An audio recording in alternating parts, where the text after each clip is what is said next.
que al aprobarse ese artículo de que es una función, de que es una función social, se había ganado la guerra bolchevique en Colombia sin disparar un solo tiro. En Colombia ha existido desde el 91 para acá más expropiación que en Venezuela, porque el norte de eso es caotizar el manejo de la propiedad privada en Colombia. Esa constitución del 91, digo yo, para el momento actual que estamos padeciendo, fue la cuota inicial que se les dio a los brazos hoy del globalismo, del izquierdismo, del colectivismo, porque empezó siendo objeto de interpretación ideológica por parte de muchas de las cortes constitucionales que han pasado.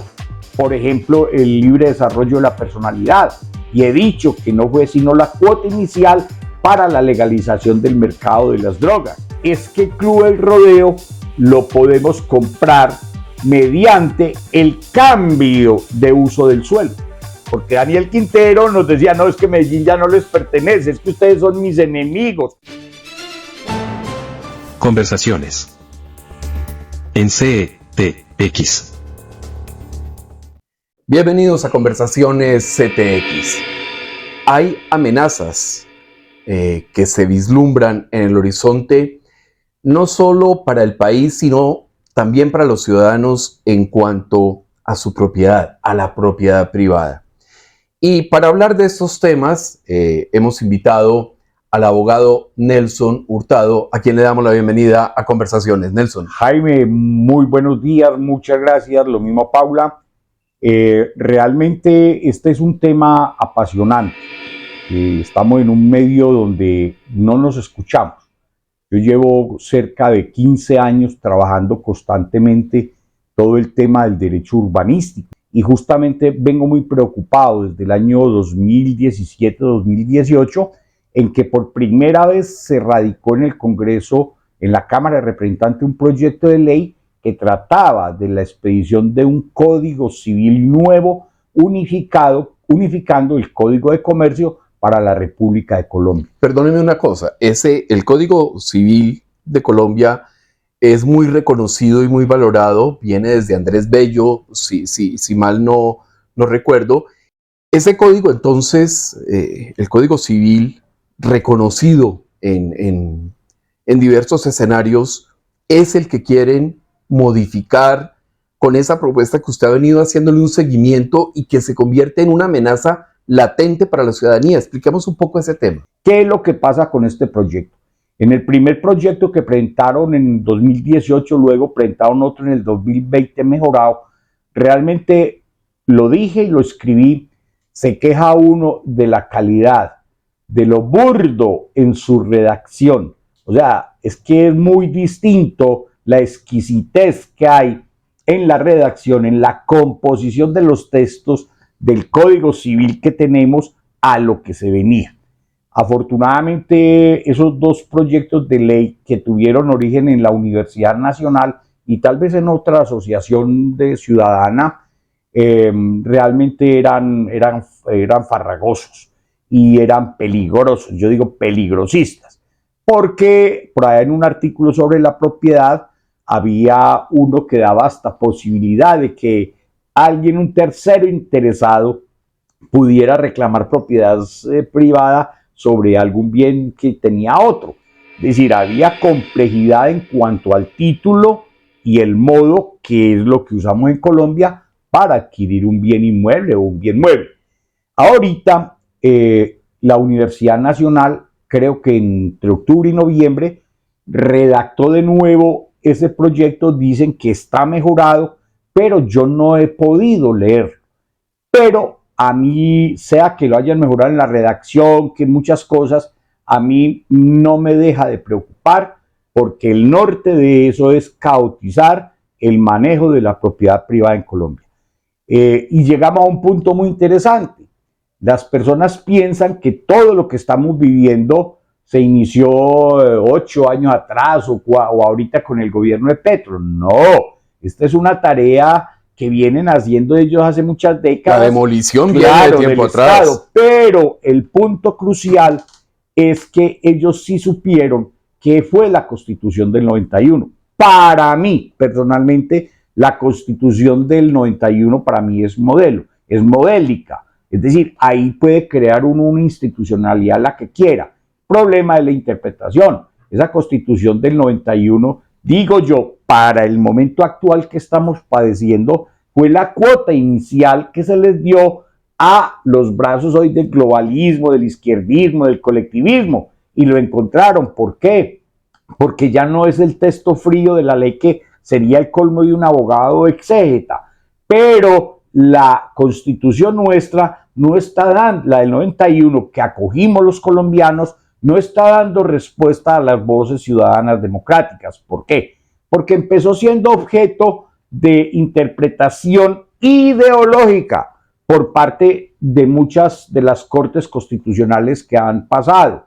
Ahí se pusieron mojones que la gente no entendió. ¿Y esto por qué? Yo sigo criticando, por ejemplo, el libre desarrollo de la personalidad, y he dicho que no fue sino la cuota inicial para la legalización del mercado de las drogas, y en eso vamos, y muchas otras cosas, con todo lo que ustedes saben, la ciudadanía sabe, el generismo, el sexismo, todas esas vainas, y ahí ha desprendido, y esto es un mare magnum completo.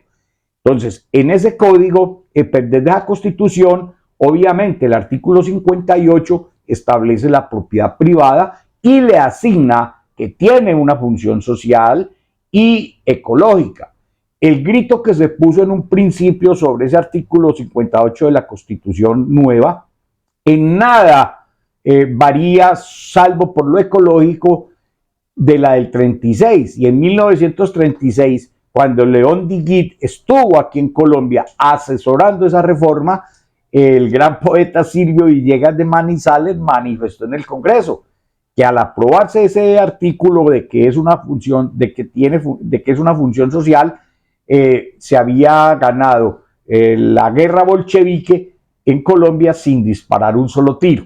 Pero del 91 para acá se ha alimentado ese punto fijo, la propiedad privada. Y si yo recuerdo que cuando se estaba en esa discusión de la Constitución del 91, se hablaba precisamente de la expropiación por vía administrativa, que causó un gran escándalo en aquel momento. Pero ciertamente desde ese momento vienen dándose amenazas más o menos serias sobre la propiedad privada y el ánimo evidente de eliminarla o de diezmarla en Colombia. Claro, Jaime, mire, hay una cosa y nada más. Ayer le compartía al doctor Jorge Enrique Vélez, que fue superintendente, un hombre también ilustrado, le decía que en Colombia ha existido desde el 91 para acá más expropiación que en Venezuela por vía administrativa. Lo fatal en Colombia es que la expropiación por vía administrativa pues solamente consagra un procedimiento más rápido, más veloz, porque normalmente está dirigido a infraestructuras públicas. Pero la mayoría de las expropiaciones administrativas en Colombia, creo que el mayor peso porcentual lo tienen las infraestructuras viales. Y entonces, dentro de esa expropiación administrativa, hemos visto, pues hemos sentido cómo hasta criterios políticos partidistas se toman para ampliar una vía. No, es que allí vive, o el predio, esta finca, o lo que sea, es de tal fulano de tal que fue contradictorio. No, vamos a ampliarle por ahí. Nos recuerda la libertad de López Miquelsen, ¿no? Entonces, ¿qué pasa? Mire, por ejemplo, a mí me preocupa dentro del derecho urbanístico el tema de la expropiación. Es un procedimiento prioritario, privilegiado y listo. Pero veamos el siguiente caso. Cuando usted compra un apartamento sobre planos en la América, en Laureles o aquí en el Poblado, en Envigado, donde sea, se supone que la licencia, que la aprobación de planos y la licencia otorgada por el curador es porque ha cumplido con las cesiones obligatorias a la municipalidad para vías nuevas y ampliaciones futuras.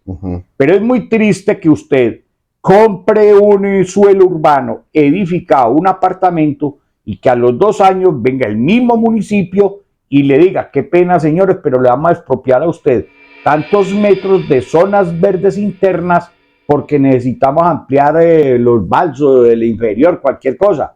Entonces mire que estoy tratando de consolidar una proposición que consiste en que la autoridad pública municipal en materia urbanística está haciéndole juego a la especulación inmobiliaria. Porque cuando usted compra un apartamento con muchos metros de zonas verdes, usted está pagando un metro cuadrado altísimo. Pero cuando le expropian, ¿cierto? El precio del bien se tiene que reducir. Así a usted le paguen un precio por esa expropiación. Entonces, la desprotección que hay a la propiedad privada en general en Colombia, y sobre todo la vemos en las grandes ciudades, es mayúscula. Porque, por un lado, hay el peligro de los que aplican la ley por desconocerla y el mayor peligro es de los que conocen mucho de la ley. Entonces ahí es donde vienen los esguinces, las torceduras y donde las grietas por donde se meten para hacerlas, por donde se van, como las comadrejas. Pero realmente es una lucha contra un poder muy grande. Yo he dicho aquí en materia de propiedad que, por ejemplo, el POT, el programa de gobierno de los candidatos y el plan de desarrollo económico y social constituyen la más grande mesa pública o rueda de negocios pública de negocios privados. Entonces, ¿hasta dónde es la conciencia? Uno va que hay gremios que tienen intereses manifiestos y tienen su derecho a concurrir a la instancia, al Consejo Municipal, pero terminan siendo casi que imposiciones. Por ejemplo, no le rebajo a estas alturas una de las solas críticas que le hice fundadamente al proceso de valorización en Medellín. Y yo no entiendo cómo hay concejales que todavía piensan que debe seguirse ejecutando obras por valorización. Yepes, Garcés y Asociados. Especialistas nacionales e internacionales en derecho administrativo, tributario, laboral, corporativo y civil.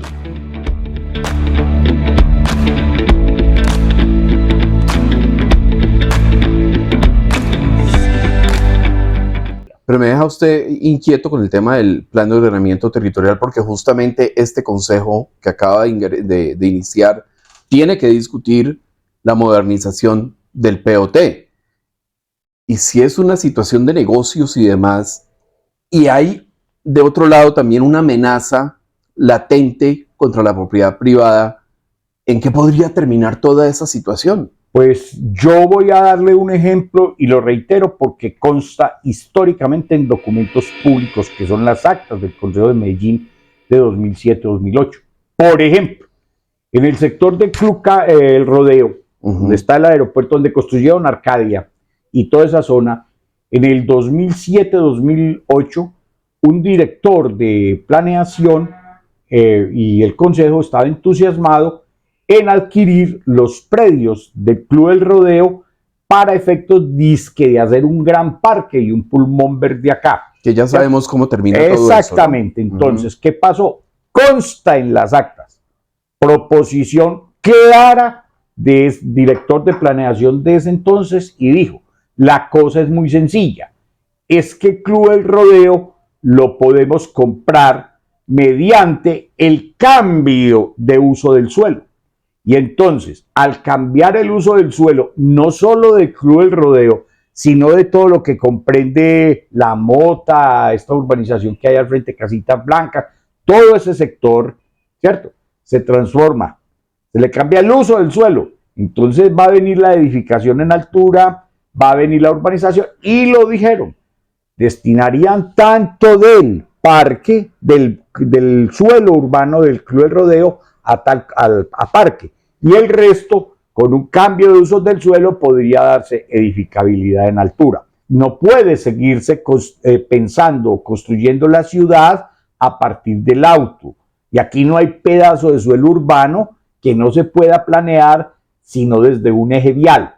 y un gran arquitecto, el de Manhattan, Levi, se me escapa, dijo: pretender solucionar la congestión vial construyendo nuevas vías o ampliando las existentes es como intentar curar la obesidad usando un vestido más ancho. Sin embargo, seguimos en hágale que es que el carrito, ¿cierto?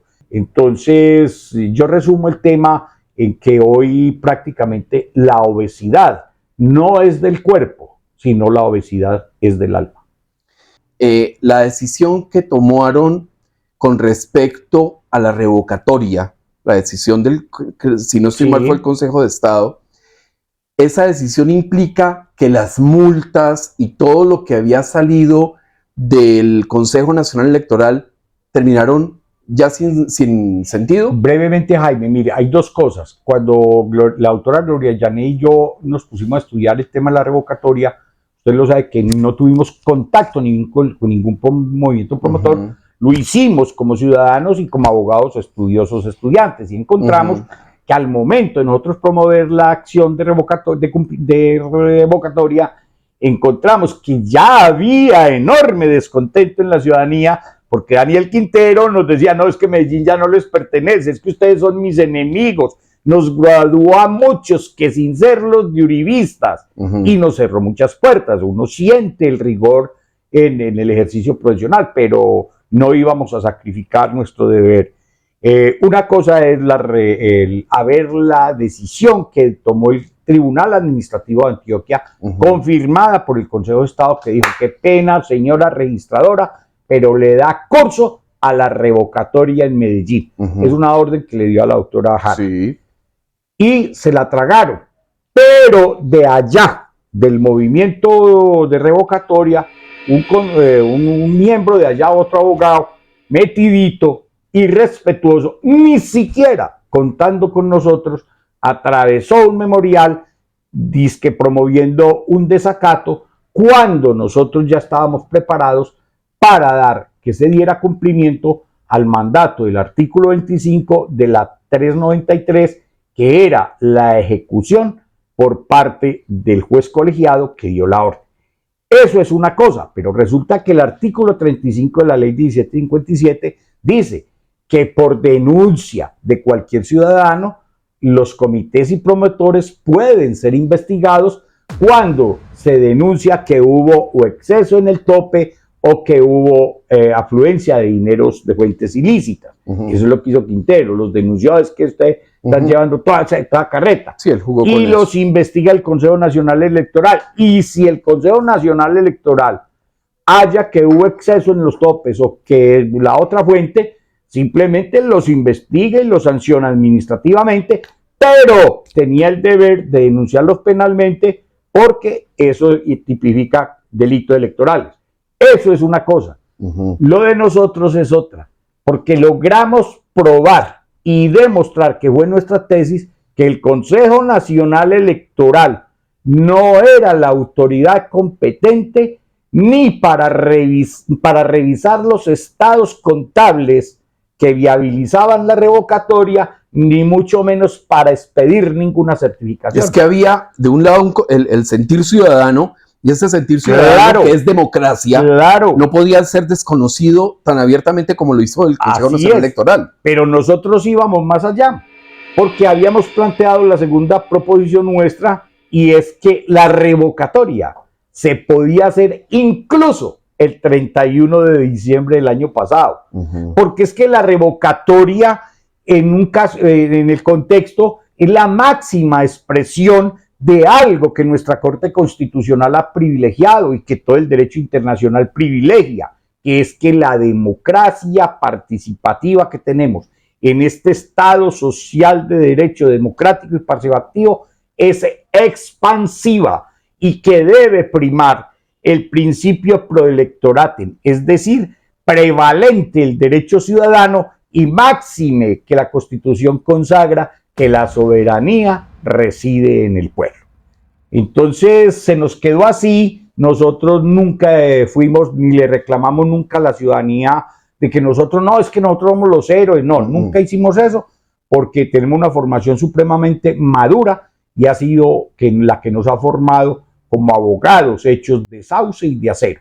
Y en ese sentido, pues usted ya vio el escándalo con esa última cosa, y frente al núcleo, frente al corazón de la revocatoria, no se decidió nada, y la prueba es que la gran jurista que me acompaña, la doctora Gloria Janet Vélez Pérez, promovió las acciones disciplinarias, no sé si las penales, contra la registradora Jara, porque es que eso es un prevaricato.